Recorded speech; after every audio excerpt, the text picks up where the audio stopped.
Mr. Secretary, what is the maximum number of illegal migrants you believe we should admit into this country? Congressman, it is our responsibility to enforce the laws that Congress has passed, and that is indeed what we are doing. Individuals who do not have— So is there a limit, yes or no? Congressman, individuals who make a claim for relief under our laws and who do not succeed— You've already released more than 2.1 million illegal immigrants into this country since you took office. That's a population the size of the state of Nebraska. While the Border Patrol has been consumed by taking names and changing diapers at the border, 1.5 million known gotaways have illegally entered the country as well. That's an additional illegal population the size of the state of Hawaii. So once again, I would ask you, what is the limit, or is there one?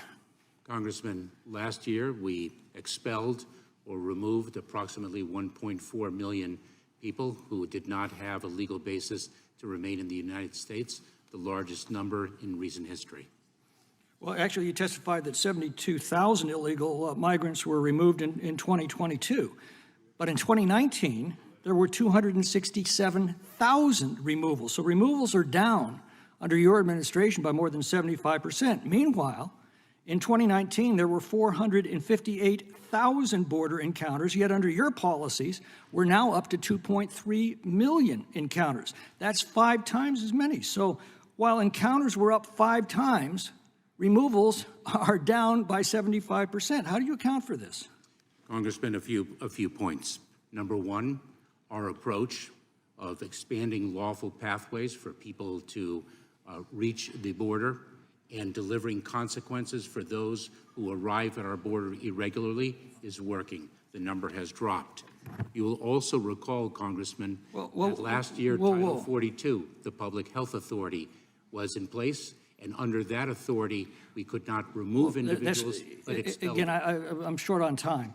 You announced the CB1 app this year. It allows migrants to bypass the southern border and enter directly into the United States at ports of entry. This program began with up to 1,000 illegal migrants a day. It's been amped up to as many as 1,500 a day.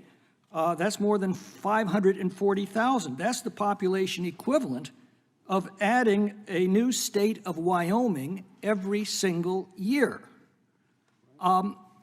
That's why the numbers are dropping. Instead of them coming in through the southern border, you're bringing them directly into ports of entry. So please don't dissemble.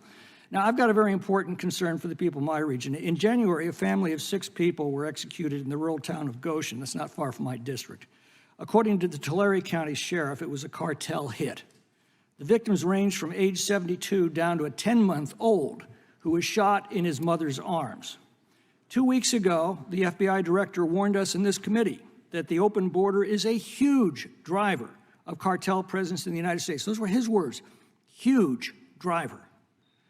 The Jalisco New Generation cartels now established hubs in Los Angeles, Denver, Phoenix, and Chicago. Millions have fled from Mexico to escape these conditions, and the cartels have followed them into the United States. So how long before we can expect the same kind of gun battles here as have become routine in Mexico?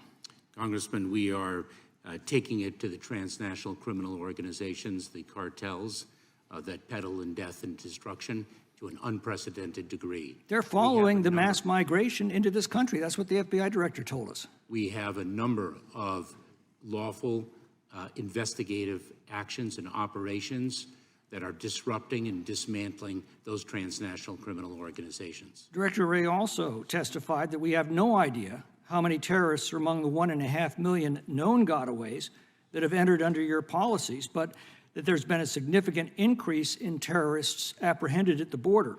When your administration abandoned Afghanistan, it released 5,000 terrorists that were being held at Bagram. 10 days later, one of them killed 13 U.S. service members at Kabul airport. Wray said, we don't know where the other 5,000 are, but it's clear to me that we are in growing danger of a coordinated terrorist attack because of your policies. Have you given any thought to how you're going to explain yourself when that happens? Congressman, the safety and security of the American people is our highest priority. That is what is the genesis of the creation of the Department of Homeland Security. Obviously, it is not your highest priority. The numbers speak for themselves.